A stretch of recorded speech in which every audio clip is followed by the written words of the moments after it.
Coming up on today's show, we'll be talking about Deadpool 3 and what we can expect from his appearance in the MCU. We'll be taking you through the week's big release, Elvis. And we've got footage from the Lightyear premiere at Cineworld in Leicester Square.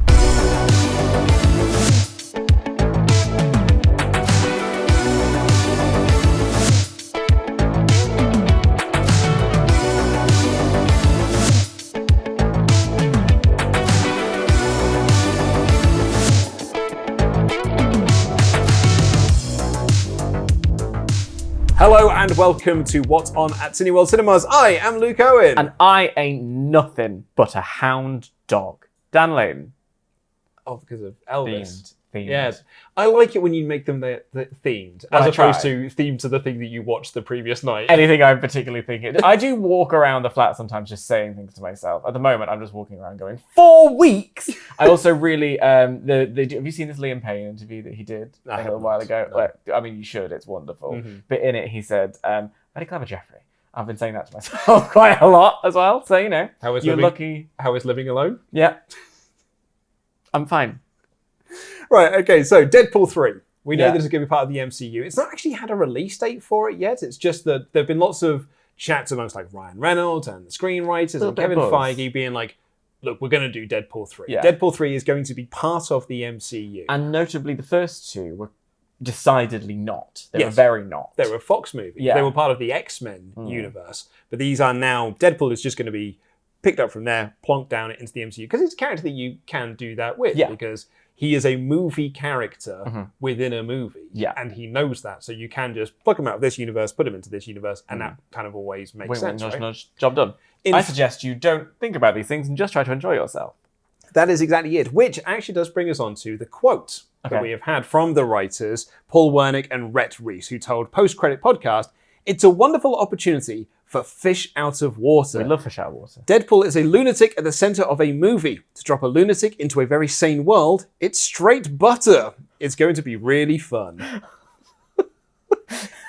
I picked this quote out for 2 reasons. Number 1, it's a topic to talk about, but number 2, to hear your reaction to, and I'll say it again for anyone who might have missed it, it's straight butter. I'm going to be saying that for weeks. It's straight butter. It's straight butter. Oh, wow. I mean, Well, you can't pass that up. what more is there to say? It's straight butter. Because when I think of Deadpool 3, I'm like, straight butter that. Yeah, and I don't like my movies to be sort of wonky butter. No. Hard butter. Absolutely Straight butter. Straight down the line butter. Jeepers creepers. All right, I mean, fair enough. If this is the energy they're bringing, I'm in. Yeah. So anyway, moving aside from Butter. straight butter. Yeah. Which is hard to do. Yeah, well, it is. Fish out of water. Yeah. Like this, they are telling us they are literally just going to be taking him out of the Fox universe, Yeah. the X-Men universe, and be like, cool, now you're in the MCU. What do you make of that? A fish out of water is a very classic trope for a reason. It always works. Thor was a fish out of water. You know, I think it's quite fun to play with them when the audience is in the know and the audience knows. And Marvel do so well with that kind of like wink, wink, nudge, nudge. You know what's going on kind of thing. That there's a lot to play with those.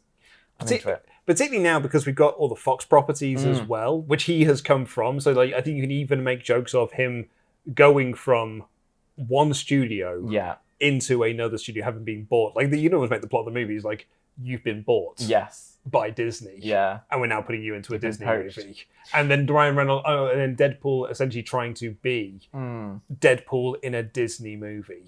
It's interesting because there's a little part of me still that thinks that is Feige necessarily going to allow that level of free reign, or is he going to want to find a more narrative way than just, you know, peek back behind the curtain kind of thing? Is there going to be more like, you know, somewhere a multiversal avenue that he's been plucked from? Like, I don't know what's Feige going to...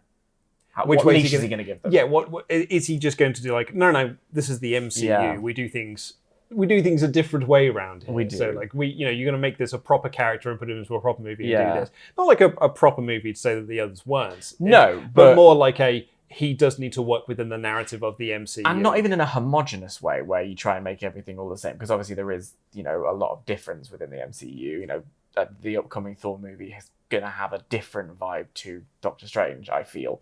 But I don't know. It's quite bold, and you know, Deadpool has always been notable for being so bold. So I'm just curious. I just don't know what really. Did you see?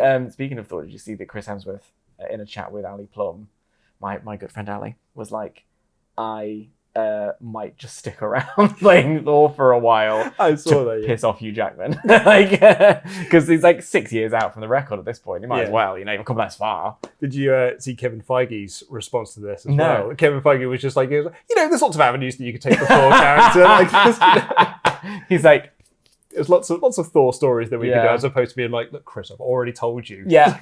Natalie is the new Thor. Pack it in, will you? He's just like, I'm not going quietly. I've made myself look like this. Yeah. Let me do and more of this. He's got the app to keep himself busy. No? I've got it. He has a fitness app. Does he really? It's called Center. It's got nutrition, meditation, and fitness. And I use it, and I've been using it for about 2 years now. Can you tell? I can see, yeah. I'm basically popping out of my cardigan. Got one big release this week, and it is Baz Luhrmann's Elvis, available in IMAX, Superscreen, ScreenX, VIP, and regular old 2D. Good old 2D. Elvis in IMAX. A Baz Luhrmann Elvis in IMAX, no less. I think Baz Luhrmann is not as rated as he should be. I don't want to think underrated, because I think underrated is an overused term. There's some linguistical acrobatics for you. However, I feel like when we have these conversations about the auteurs or whatever, it's Tarantino, it's Scorsese. Baz Luhrmann should be among them, I think, in terms of visual style, in terms of a body of work. This is his first movie since Gatsby, which was like 10 years ago at this point. That's a long time ago, yeah, but like Romeo plus Juliet, which I think is wonderful. The Moulin Rouge. Indeed, the Moulin Rouge at Strictly Ballroom. I think he's great, and I think that it's a natural pairing for Baz Luhrmann and Elvis, you know, because Elvis is that very grand, very camp, very big Vegas, and that wasn't his whole career. He started off in a different way. Like the end, like the thing that people know Elvis. When you say Elvis in your head, you have an image. You got it's the big quiff, it's big glasses, big white suits and stuff. It's like all of that sort of stuff. That's very Baz Luhrmann, you know. So it's a nice pairing. And I'm looking forward to seeing it. Also out at the moment is Lightyear, available in IMAX, 4DX, Superscreen, VIP, and regular old 2D. But, Dan, did you know Cineworld hosted the premiere event of Lightyear? Come on. At Leicester Square, of course. Now that's grand. Of course it was Leicester Square. London's glittering West End, no less. Zeke Palmer was in attendance. Chris Evans was in attendance. Big C. Taika Waititi was in attendance. Good. My friend Louise was in attendance. Was she really? She was there. So there you go. All the stars. Well, she is not doing these interviews. Instead, these two adorable children are. Hello, my name's Molly May, and this is my sister, Barley. And today, we're at Cineworld Leicester Square for the premiere of Lightyear to Infinity and Beyond. How exciting is it being at a film premiere? Excited that you turn red like a tomato. That's exciting. So good to see you. You look slightly beautiful like always. Thanks, girl. You look good too, and I love your pigtails with your little bow and your scrunchie. Perfect. Do you think Buzz Lightyear is the best astronaut in the whole entire world? Let's get everyone home. I do think Buzz Lightyear is the best astronaut in existence, and the reason why is because, I mean, he can do things that no other astronaut can do. Don't let anyone tell you to stop being a kid. Okay? I'm a grown-up, and I'm still a kid. We just want to say we love the film and happy birthday. We're so lucky to go and watch the film.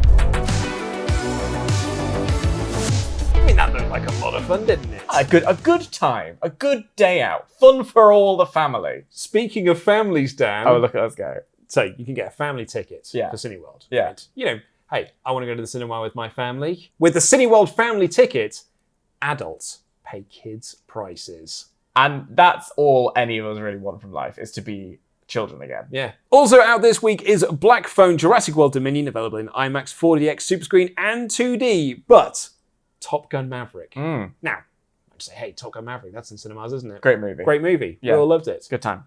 If you didn't see it in IMAX or 4DX, it's back in IMAX and 4DX. I beg your pardon, excuse me 1 second, please. What? Yeah, it's back. It's back on IMAX. It's back in 4DX. Because I didn't get to see it in IMAX.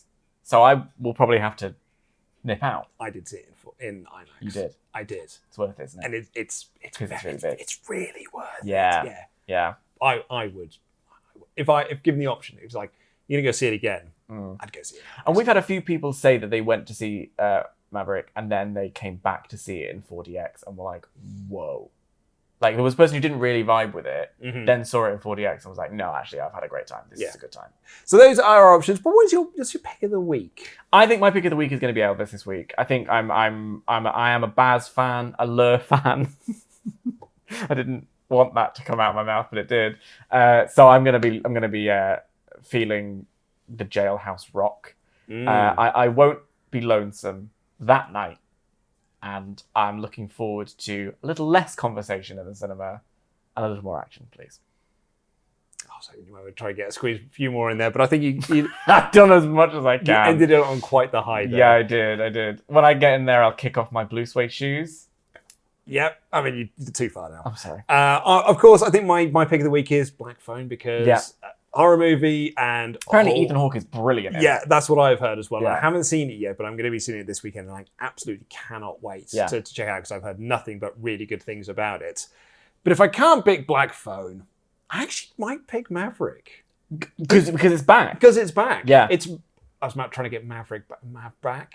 Baverick. Which It's sounds like Backfrick. a dessert that you might make on Bake Off that no one's ever heard of in the technical challenge. Prue would like you to make 4 Backfricks. Yeah. In IMAX. So Maverick brackets in IMAX. Yes, specifically. Gotcha. Tickets are on sale for Thor, Love and Thunder, available in IMAX 3D and 2D, 4DX, ScreenX, Super Screen and VIP, as well as Minions, The Rise of Gru, available in 4DX, Super Screen, VIP, 2D and 3D.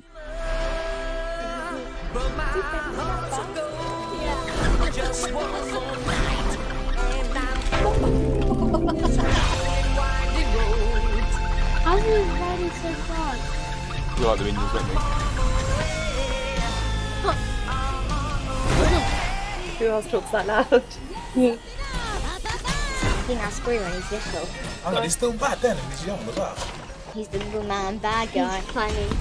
We're so close now to Thor. I know. I'm doing everything within my power to not look at things, but I can't help it. I keep seeing pictures and getting a bit excited. Yeah. But I've not watched another trailer. You have fortunately not made me.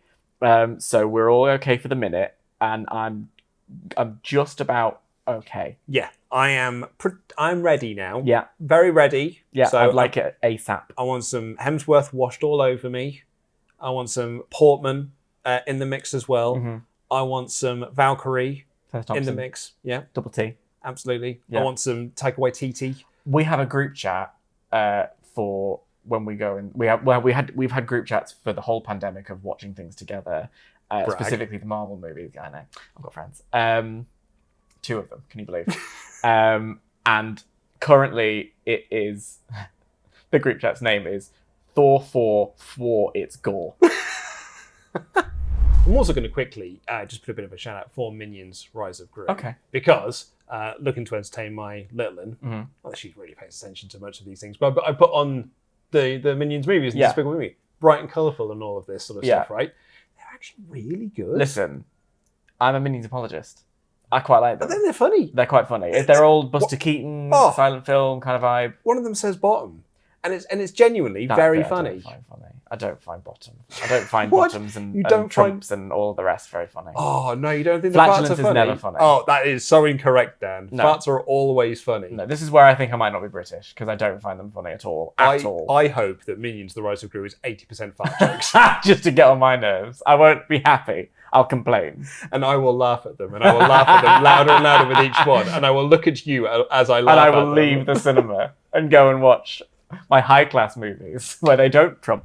We also have unlimited screenings on Monday, the 27th of June for Nitram, and then on July 19th for Where the Crawdads Sing. And on July 21st, we have massive event cinema, NT Live's Prima Facie with Jodie Comer. But that's all we've got time for on this week's edition of What's On at Cineworld Cinemas. Please check out any of the movies that we've discussed. The link's in the video description down below. And if you enjoyed these two idiots bantering back and forth, there's more audio waffle in the audio podcast realm. It's available on all good and bad podcast platforms. But until then, I've been Luke Owen. I literally cannot think of a single more Elvis song. I could see you looking at the floor. I was desperately trying to figure one out. I'm sorry. And that's what's up.